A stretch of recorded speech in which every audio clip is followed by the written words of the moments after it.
Texas in 2020, where the overwhelmingly Latino and traditionally Democrat Rio Grande Valley turned toward Trump. It blew a lot of minds, given how much Trump demonized Mexican immigrants and illegal border crossings since his campaign kickoff 7 years ago today. When Mexico sends its people, they're not sending their best.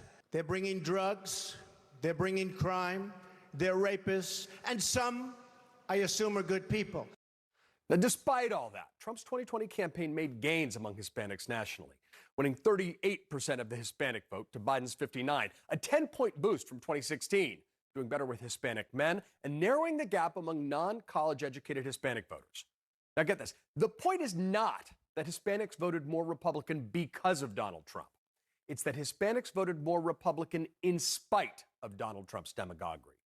There's a real opening for conservatives based in values and the economy with organized outreach. And the Hispanic vote's far too diverse to be viewed as a monolith. Nationalized identity politics won't work. Hispanic voters in Texas and Florida, for example, are fundamentally different in terms of their roots and lived experience in America. For example, there are Chicano families that have been in the U.S. for more than 150 years. They're not immigrant community in any sense. And it might surprise you to learn that in the 2020 census, 76% of Hispanics in South Texas also identified as white, which skewers all sorts of assumptions, right? At the same time, the Hispanic immigrant community in Florida hails primarily from a half dozen countries, including Cuba, Colombia, Nicaragua, and Venezuela. And given many of these countries' experience with communist oppression, it's no wonder that fashionable flirtations with democratic socialism backfires very badly there. But even that division misses the larger point. Hispanics are the largest minority group nationwide. And get this, according to Gallup, 52% of Hispanics initially identified as independent voters in 2021. That's 10 points higher than the population.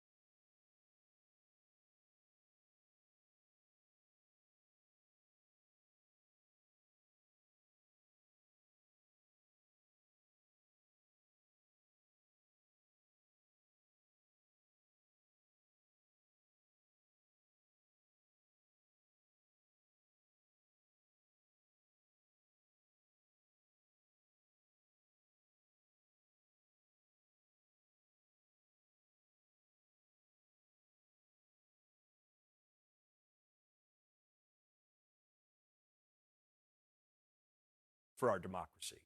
Because if we want to overcome the toxic tribalism in our politics, we've got to have more racial and ethnic diversity across partisan lines. And that's your reality check. John Avlon, thank you. Joining us now, CNN political commentator Van Jones. Van, let's go back to where that all started from John right there. This Texas special election that Democrats lost. How much of a warning sign should that be for the Democratic Party? Everything he said is 100% correct, and I think it should be a big warning sign. The Republican Party has a strategy now. Well, frankly, there are four parties in the country. There's the progressives, there's the establishment Democrats, there's the Republican conservatives, and MAGA. MAGA has a strategy. It's not just Trump, it's Trumpism. And what is Trumpism? Trumpism is attempting to become the party of the multiracial working class. That shocks liberals. They can't imagine that. But what they are doing is they are moving right on culture. That's true. CRT is bad, trans is bad, but they call it parents' rights. So they're marketing their rightward move on culture really well. But they're also moving left on economics. MAGA sounds like Bernie Sanders when they're talking about American terrorists, when they're talking about American jobs, when they're going after big tech companies. And so by moving left on culture, left on economics and right on culture, that's appealing to working class voters, including black and brown voters. Democrats don't see this coming. We overreact to the cultural moves, underreact to the economic appeal, and you're seeing it pay off for MAGA. And so this is a very important moment. John Avlon, that should be seen by everybody 1,000 times. If Democrats want working class black and working class Latino voters, we're going to have to change our strategy and respond to the MAGA threat. So what does that look like, changing the strategy? Well, listen, we're in danger of becoming a party of the very high and the very low. If you pull out the working class, you've got people who are very well educated and very well off. Those people talk funny. Latinx, I've never met a Latinx. I've never met a BIPOC. I've never met, all this weird stuff that these highly educated people say is bizarre. Nobody talks that way at the barbershop, the nail salon, the grocery store, the community center. But that's how we talk now. So that's weird. And then the people who are very low down on the economic ladder need a bunch of stuff. You wind up over-promising, oh, we're going to give you reparations to people at the bottom of the economic ladder, talking weird to appeal to people at the top of the economic ladder, and the working class walks away from you. That is the danger we're facing. Can I just ask, because you've been on the show talking about this before, what kind of reaction do you get when you say this? What do you hear from national Democrats? Well, I think that there is a penalty you pay if you don't go along with the normal narrative. The normal narrative has been all black and brown people hate racists, all Republicans are racist, so all black and brown voters are going to vote for Democrats. All of that doesn't make sense in the real world. All Republicans are not racist, and Republican appeals are not just racial. Some of them are economic, some of them are cultural, and all black and brown folks are not liberals. Listen, black and brown folks go to church a lot. If you want black churchgoers and Latin Catholics to vote for Democrats, you're going to have to do things that make it seem like maybe you get those issues, which are primarily economic issues, family issues, bread and butter issues. And if you're going to talk about the cultural issues, you got to talk about it in a way that resonate with a working mom or working dad, and not just folks who went to college. One of the most interesting rivalries shaping up on the right when it comes to a potential 2024 race is between former President Trump and current governor of Florida, Ron DeSantis. Ron DeSantis just had an interesting moment where billionaire Elon Musk talked about potentially supporting him for president, and this is how DeSantis responded. Elon Musk. So what I would say, I'm focused on 2022, but with Elon Musk, what I would say is, I welcome support from African Americans. What can I say? That might have gone over the head of some people, but he's from South Africa. Yes, yeah. Well, people assume that everybody from Africa is black. Elon Musk is a white South African who came to the United States, so he's kind of teasing. But what he's really doing is keeping that story in the news cycle. This guy is very, very smart about keeping us talking about him, DeSantis. And when the richest guy in the world says something about you, and then you say something funny, it keeps his name in the news cycle. This guy's learned a lot from Donald Trump. It's exactly what I thought when I saw that right there. Very interesting. Van Jones, great to have you here. Nice to see you. Good to be here. So the election fraud conspiracies of 2020 making a comeback in New Mexico's primary. The Secretary of State joins us ahead. And CNN is live on the ground in Billings, Montana, with a closer look at these historic flooding that we're seeing. Lawmakers for the blue column are bracing themselves for a red wave in the midterm elections. Gas prices, inflation showing no signs of, recuperating from the pain that we're in. Former Obama administration official Van Jones is warning his political party they are going to lose working class voters. He says Democrats overreact to the culture moves and underreact to the economic issues. Well, he's not wrong. Watch. We're in danger of becoming a party of the very high and the very low. If you pull out the working class, you've got people who are very well educated and very well off. Those people talk funny. Latinx, I've never met a Latinx. I've never met a BIPOC. I've never met, all this weird stuff that these highly educated people say is bizarre. Nobody talks that way at the barbershop, the nail salon, the grocery store, the community center. But that's how we talk now. So that's weird. And then the people who are very low down on the economic ladder need a bunch of stuff. You wind up over-promising, oh, we're going to give you reparations to people at the bottom of the economic ladder, talking weird to appeal to people at the top of the economic ladder, and the working class walks away from you. That is the danger we're facing. I could somehow, in my mind's eye, seeing maybe a few Democrat lawmakers throwing their Pepsis at the screen with that. I met you, actually, because of your friendship with Van Jones. Yeah. And you guys have talked strategy on my show. And I'm curious, what is the strategy of Democrats right now going into 141 days from now, the midterm elections? I think your guest on the Faulkner Focus demonstrated what the strategy is. Say Donald Trump as much as possible. Oh, did I see him? Donald Trump, Donald Trump, Donald Trump. It's like this is all the DNC has. It is what they have because they say ultra MAGA agenda. Van Jones is very wise. I worked at CNN in 2016. I sat alongside Van Jones, and oftentimes him and I would talk. You'd have have the anti-Trump Republican, you'd have the Hillary Democrat, and then you'd have Van Jones and me kind of over to the side. There's this populist movement going on, and no one's seeing it. And he thought Trump could win. He didn't want him to win, but he thought he could win because he recognized how off-base the Democrats were in the form of the establishment wing of the party, as was the Republican Party, by the way. So you talked tipping point about the president moments ago, which I thought was kind of ironic since he tipped over. Glad he's okay. What is the tipping point, Kayleigh, for the procedure for Democrats to wake up and say, we only have 141 days left? Maybe we should pay attention to the economy.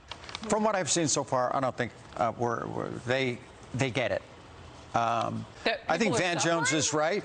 You know, surprising you say you had a lot of time. Years ago, I did a dinner with Katy Perry and a bunch of people, and I walk in, and there's Van Jones, and I think, oh my God, I'm in trouble, you know? And I went in, and out of all these people, he was the only one I could talk to. Yep. He was level-headed. He had his point, very smart. We wind up going out to dinner. I said, I need your number. You're the only one in the room. I want your number. We went out. But, I mean, he sees what's coming. He's a very smart guy, and he sees, you know, what's happening. But let's say, okay, now we get the red wave coming in November. And where are we going to be at? Well, you know, you got Mitch McConnell in the Senate. Not the most liked guy. But honestly, I think leaders are not liked that much. I mean, they always have enemies. They always have this, but they're leaders, and they stand up, stand for what they believe is right. Kevin McConnell in the House looks like, I mean, he's a money-raising machine. He's the hardest working guy. I even have an event coming up in a couple of weeks in our county right next to it, Ventura County. Matt Jacobs is running to unseat a Democrat, and he's going to come out, you know. And he's the hardest working guy. So I would feel pretty good if this does happen. And I don't think that tipping point is going to happen until we take over the House and Senate. That's the final tipping point. First tipping point, Elon Musk hopefully taking over Twitter. Yes. That was, for me, a turning point. Yeah. It was.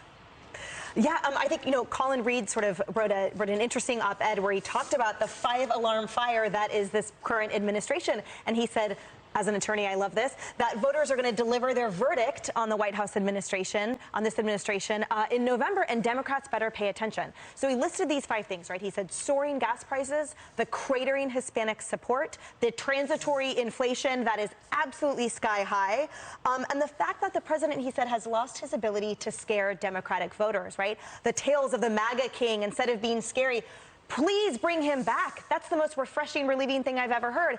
And finally, he said it's his abilities. And that sort of dovetails in with what we talked about in the prior block, which is that it is undeniable now that the capacity and the competence, the acuity of the president has come into absolute question. And the only thing we get from the White House still, right, no solutions, only a blame game, the still tired talking points. We did see somebody thrown underneath all wheels of the bus, though, and that was Janet Yellen, the Treasury Secretary, because somebody had to apologize for them getting inflation so wrong. It isn't transitory. It's painful, and it feels like the relative who won't leave. Yeah, and she admitted it would be a rough summer, so even she But not for her. I mean, don't be ridiculous. She's not going to feel anything. To Emily's point, where we say, okay, we're going to see in November that verdict, right, that voters are going to give. We already got a preview last week. Texas 34, a Republican woman born in Mexico, wins a district. I can't get my head around this. Won that district by 8 points. That district went to Hillary Clinton by 33. Just a couple of years ago. That's the shift that's going on here because people see what's happening at the border. Remember, we talked about the president's competency in the last segment. On the border, he puts Kamala Harris in charge of it. The same person who compared ICE to the KKK. You might as well put Jorge Ramos or El Chapo in charge of fixing the border, and you probably would have got a better result. Here's the bottom line, and this is Democrats know this because they could read polls and they know numbers. Barack Obama lost 63 seats in 2010. He was polling infinitely higher than Joe Biden. Bill Clinton, 54 seats. What the hell is this going to look like? Yeah, well, tsunami. Polls infinitely higher than the guy who's in office right now, right? Yes. Easy to do. Yeah. Right. Could we get Could we get 2/3 of Congress being Republican? Could it be that big? Huge. Could it be? The American economy, if you look 2/3 is a huge number when it comes to voting. Is divided. Is that what happens? Yeah. Oh, I liked your segment during the Faulkner Focus, where you kept asking, what congressional district is Donald Trump running in exactly? You can't make it about him. I mean, my Democrat guest, it's just the sweetest guy. And then it was suggested